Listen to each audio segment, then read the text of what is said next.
ነፃነት የት ጋር ነህ? ውይ በዚህ ሰዓት አብረን ነበር። ነፂ አስሉኮ የት ጋር ነህ? አስሉኮ ወይኔ አሁን ታገስ ጋር ነበርን እና በተደጋጋሚ ይባላል እንደው በሀዘኑ ጊዜም ታገስ ቤት የሚባል ነገር ይነሳል እና እኔ እንደውም ምን ለመናገር አላቆም ቤቱና በኋላ ግን ስናጠራ ታገስ ቤት ማለት ያው ሬስቶራንት መጠጥ ምግብ የሚሸጥበት ቤት ነው። ይህ ሰው የነፃነት ወርቅነህ ጓደኛ ነው። የልብ ጓደኛ 29 ዓመታትን የኖረ ተብሎም በመገናኛ ብዙሃን ላይ ቀርቧል። ግን እንደሰማችሁት ነፃነት ታገስ ጋር እኮ ቀጠሮ ነበረን የሚለው ታገስ ፕሮጀክት ወይም ሌላ ነገር አይደለም፣ መጠጥ ቤት ነው፣ አዲስ አበባ የሚገኝ መጠጥ ቤት።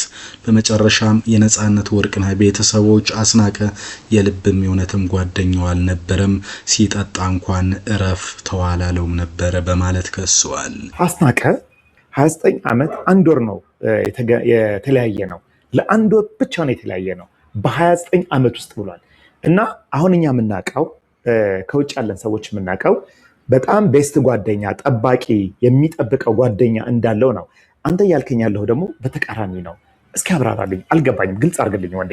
አዎ ማለት እንግዲህ እኔም ከህይወት ተሞክሮ እስከማውቀው ድረስ ለእኔ ጓደኛዬ ማለት አንደኛ የሰዓት ህይወት አቅጣጫ እንኳን ሲይዝ የሚመልሰኝ፣ በተለይ አንዳንድ ጊዜ በተለይ የጤናም ችግር ካለ አንዳንድ ነገሮች የተከለከልኳቸው ነገሮች ካሉ እንኳን እነዛን ነገሮች ነው ብሎ ካልሆነ እንኳን በጣም ጫና ፈጥሮ ህይወትን አደጋ ላይ የሚጥል ነገር እንኳን ሲኖር ያንን ተከራክሮ ተጨቃጭቆ የሚያስተካክል ጓደኛ ሲኖረ ነው ጓደኛ ብዬ የምናገረው።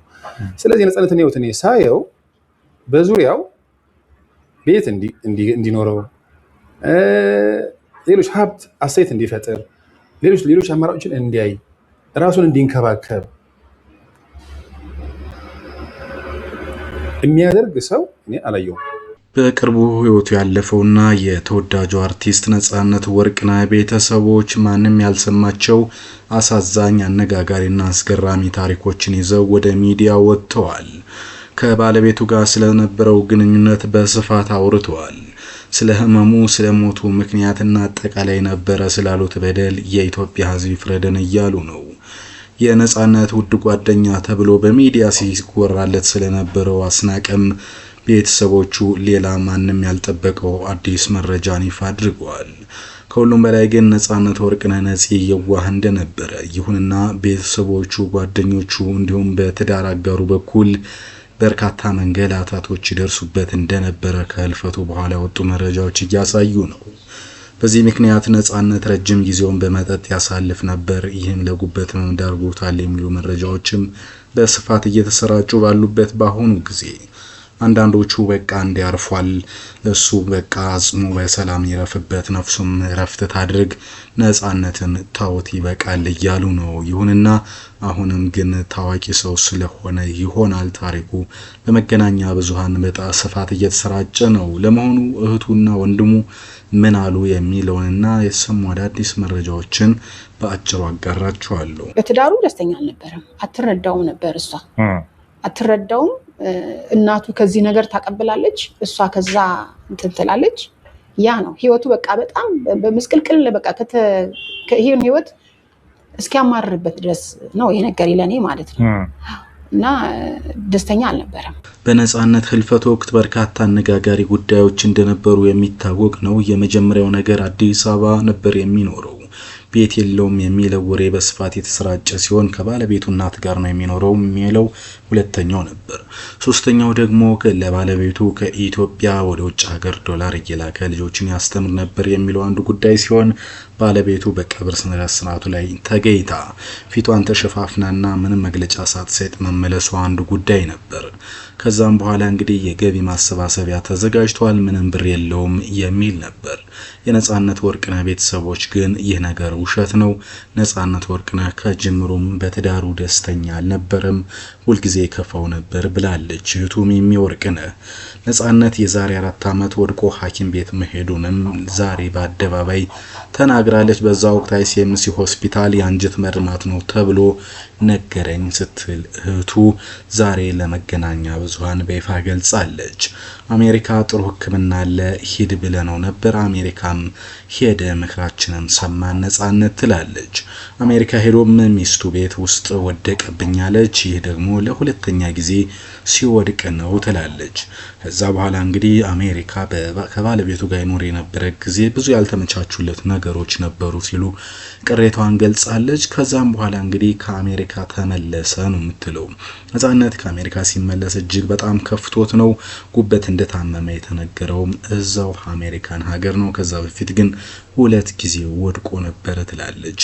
ጉበቱ እንደታመመ ከተነገረው በኋላ አሜሪካ ሀገር ከሚስቱ ጋር ተጋጅተው ደወለልኝ፣ ስመጣ የምናወራው ነገር አለ ብሎኛል አለች። ሲመጣም ስለመለከተው በጣም ተቋቁሮ ነበር፣ የሚያሳዝን ሆኖ ነው ያገኘው ስትል ተደምጣለች። በእርግጥ ነጻነት ወርቅነህ የተወዳጁ የቤተሰብ ጨዋታንም እያዘጋጀ እያለ የመጥቆርና የመክሳት ምልክትም ነበረው። ለዚህ ከጉበት ህመሙ ጋር የተያዘ እንደሆነ በኋላ በርካቶች ሲናገሩ ተደምጧል። እርሷ ግን እንደምትለው ተመልሼ ወደ አሜሪካ መሄድ አልፈልግም አለኝ። ወደ አሜሪካ መሄድ ያልፈለገውን በትዳሩ ደስተኛ ስላልነበርና ሚስቱን መልሶ ማግኘት ስለማይፈልግ ነበር ስትል ተደምጣለች። የሚስቱ እናት ከዚህ ሆና ነገር ታቀብላለች። አሜሪካ ላይ ሚስቱ አትረዳውም ነበር ትላለች። በነገራችን ላይ ነጻነት ከባለቤቱ ቤተሰቦች ጋር ይኖር እንደነበረ በህልፈቱ ሰሞን የተሰማው መረጃ አንዱ ይህ ነው። ስለዚህ ባለቤቱ እናት እዚህ ያለውን ነገር ለሚስቱ ወይም ደግሞ ለንጹህ ዘር መረጃ እያቀበለች ለግጭቱ ምክንያት ሆናለች ሲሉ በዛሬው ዕለት ከሰዋል።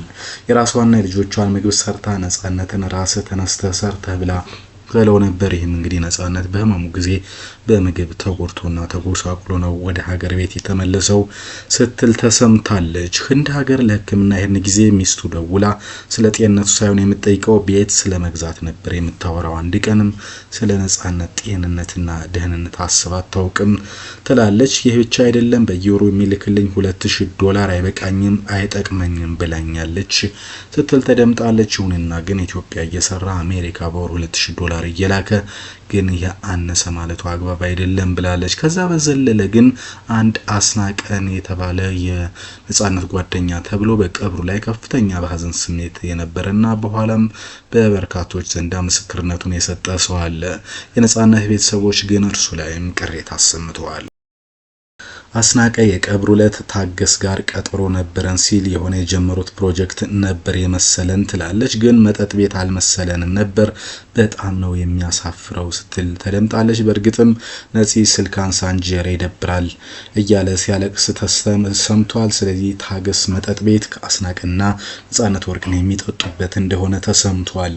ከዛ ውጭ ግን አዲሱ ገበያና 22 አካባቢ በስፋት መጠጥ የሚያዘወትሩበት ቤት ነው ተብሎ ከቀብሩ በኋላ በተለያየ ማህበራዊ ሚዲያ ላይ በስፋት ሲሰራጭ እንደነበረ ተሰምቷል። ስለዚህ ቪዲዮ ላይ መግቢያ ላይ ያየነው ታገስ ቤት ቀጠሮ ነበረን እኮ የሚለው መጠጥ ቤት እንደነበረ የነጻነት ቤተሰቦች ይፋ አድርገዋል። ለጉበቱ ህመም ምክንያት አንዱ በቀኝና በግራ የነበረበት ጫና አንዱ ነው። የቤተሰቡም ራሳቸው ያወሩት ታሪክ አለ፣ ወደ ኋላ መለስበታለሁ። ይሁንና ግን አስናቀ ደውሎልኝ ነፂ መኪና ሲገዛ ሸሸኛለኝ ትላለች። ግን ነጻነት መኪና የለውም፣ ያለው ለጎፈንድሚ እያመቻቸው ስለነበረ ነው ትላለች። ነጻነት ከተገዛ 8 ወር የሞላው መኪና አለው ስትልም ተሰምታለች። እና አስናቀ በ29 ዓመታት 1 ወር ብቻ ነው የተለያየ ነው የሚለውን አላምንበትም። መንታኔ ቢልም ችግር የለብኝም፣ ግን እውነታው እንደዛ አይደለም፣ ምንም ሀብት የለውም በማለት ለገንዘብ ማሰባሰቢያና ነጻነትን መለመኛ ያደረጉት ሲሉ ቅሬታቸውን አሰምተዋል። በእርግጥም እነሱ እውነተኛ ወዳጅ ማለት ከናንተ ሀዘን የኔ ይበልጣል እያለው ከባ መፍጠር ሳይሆን ለጓደኛ መስዋዕትነት መሆን ነው። እንዳይጠጣ እንዳይጎዳ ማድረግ ነበረበት። ይሁንና ነጻነት ግን መጠጥ ያበዛ ነበር፣ ለዚህም ደግሞ እናስናቀ ተባባሪ ነበሩ ሲሉ ከሰዋል። ነጻነት እንግዲህ ለልጆቹ ብር ይልካልም ብለዋል። እህትና ወንድም እዚህ የሚኖሩበት ቤት ደግሞ የቤት ኪራይ ይከፍላል፣ ለዛ ነው ገንዘብ የሌለው ሲሉም እንግዲህ ቅሬታቸውን አሰምተዋል። 3 ሚሊዮን ብር የሰጠንን ባለሀብት እናመሰግናለን፣ ከጭንቅ ነው ያዳነን ሲሉም ተደምጧል። እነርሱ እንደሚሉት አሁን እስከምናውቀው ድረስ በስሙ ምንም ብር እንዳይሰበሰብ በስሙ ልመና እንዳይደረግ ብለናል። የሰጡ ሰዎች ካሉ ማወቅ እንፈልጋለን ብለዋል። የሐውልት ምርቃት መቄዶንያ ያበላል፣ የተረፈው ብር ደግሞ ሚስቱ በአካውንት ይግባልኝ ብላለች ሲሉ ታላቅ ወንድሙ ወንደሰን ወርቅነህና ሚሚ ወርቅነህ ተናግረዋል። ወንድሙም እንግዲህ ሌላ እንዳነጋጋሪ ሐሳብ አንስቷል። ወንደሰን ወርቅነህ አሜሪካ ሆስፒታል እያለ አንድም ሰው አጠገቡ አልነበረም ሲል ተደምጧል። ሚስቱ እዚህ ከእናቷ ጋር ተከራይቶ ከሚኖርበት ቤት ቡትቶና መጽሐፍን ይዘህ መሄድ ትችላለህ ብለዋለች ሲል በቅሬታና በሐዘን ስሜት ውስጥ ሆኖ ተናግሯል። አሜሪካ ያልታከመበት ምክንያት ባለቤቱ ስላልተረዳችውና ፍቃደኛ ስላልነበረች ነው ሲልም ነው የተደመጠው። በዙሪያ ያሉ ጓደኞችህ ጥሩ ምቾት እየሰጡኝ አይደለም ብዬ መክሬዋለሁ ሲል ከናስናቀና ከሌሎች ጋር የነበረው ግንኙነትና ጠጭነትን በተመለከተ ተናግረዋል። ነጻነትም በዙሪያዬ ብዙ ሰዎች አሉ፣ ሰው ግን የለኝም ሲል ነግሮኛል ብሏል ወንድሙ። እውነተኛ ጓደኛ ነኝ የሚል ሰው ካለ ነጻነትን ሊያግዘው ይገባ ነበር። አስናቀኛን ሁላችሁንም ከኔ በላይ አልተጎዳችሁም ይለን ነበር። ይህ ደግሞ አግባብ አይደለም፣ እኛ ወንድማችን አተናል ሲል ተደምጧል። በነገራችን ላይ ለነጻነት የሚያስቡ ጓደኛ ቢሆን ኖሮ ለህይወቱ የሚጠነቀቁለት በሆነ ነበር፣ ግን አብረው ይጠጡ ነበር። ይሄ ደግሞ የጉበት ታማሚ ሆኖ እያለ ነው ሲሉም ተናግረዋል። ይሄ በነገራችን ላይ እንግዲህ አሳዛኝም የተባለ አንደኛው ክስተት ነው። ከዛ ውጪ ታናሽ ወንድሙ ኤርሚያስ ወርቅነህም አንድ ያልተጠበቀው ጉዳይ አውርቷል። የነጻነት ወርቅነህ ታናሽ ወንድም ኤርሚያስ ወርቅነህ ትክክለኛ ጓደኞቹን አላየናቸውም፣ ለገጽታ ግንባታ የሚሰሩት ግን እያንዳንዱ ሚዲያ ላይ ቀርበው አሳይተዋል ሲል ተደምጧል። በሕክምና ላይ የነበሩ ሰዎችን አላመሰግንም፣ ተዋናይ ኤልሳቤጥ ቀጮና ባዩሽ ከበደ ሚጡ አልተመሰገኑም፣ የተመሰገነው ግን አውሮ ግርግር ላይና መጠጥ ላይ ተካፋይ የነበሩ የውሸት ጓደኞች ናቸው ሲል ተደምጧል። አስናቀ ነጻነትን የሚመጥን ንግግር አይደለም እየተናገረ የነበረው ሲል ተናግሯል። ነጻነት ሰርግ ላይ አስናቀ ጭራሽም አልነበረም፣ እኔ ነኝ የዳርኩት፣ እኔ ነኝ ከሚስቱ ጋር ያስተዋወቅኩት ያለው ውሸቱን ነው ብሏል። ከናንተ በላይ ነው ያውቀዋለሁ ቀርበዋለሁ እያለን ነው፣ ይህ ደግሞ በጣም ፍጹም ሐሰት ነው ሲል ተደምጧል። በነገራችን ላይ ነው ነጻነት ወርቅነህ ቤተሰቦች እርቅ ሚዲያ ላይ ቀርበው እጅግ በርካታ ጉዳዮችን የተናገሩት። ለእናንተ ይመጥናል ይሆናል ያልነውን ጉዳይ ግን አምጥተናል። በተለይም እንግዲህ አብዛኞቹ ቃለ መጠይቅ ተደርጎላቸዋል። ቃለ መጠይቅ ያደረገላቸው እንዳልክ አሰፋ ነው። በግራ በርካታ ጥያቄዎችንም ጠይቋል። ይሁንና ግን ነጻነት ወርቅነህ አንድ ጉዳይ እንደነበረበት መረዳት እንችላለን። ሁለቱ ወንድምና እህትም እንደተናገሩት እነርሱን ያግዝ ነበር። እነሱን ማገዝ ብቻ አይደለም፣ አሜሪካ በየወሩ 2000 ለልጆቹና ለባለቤቱ ይልክ ነበር። በአስናቀም እንደተናገረው ደግሞ በሰፈርም እንግዲህ ብዙ የሚረዳቸው ሰዎች ነበሩና በዚህ ምክንያት ጥሪት የለውም የሚል ቢሆንም ግን ያን ያህል ቸግሮት ልመና እስኪሰበሰብለት ድረስ የሚያደርስ አይደለም በማለት አስተያየታቸውን እየሰጡ ነው።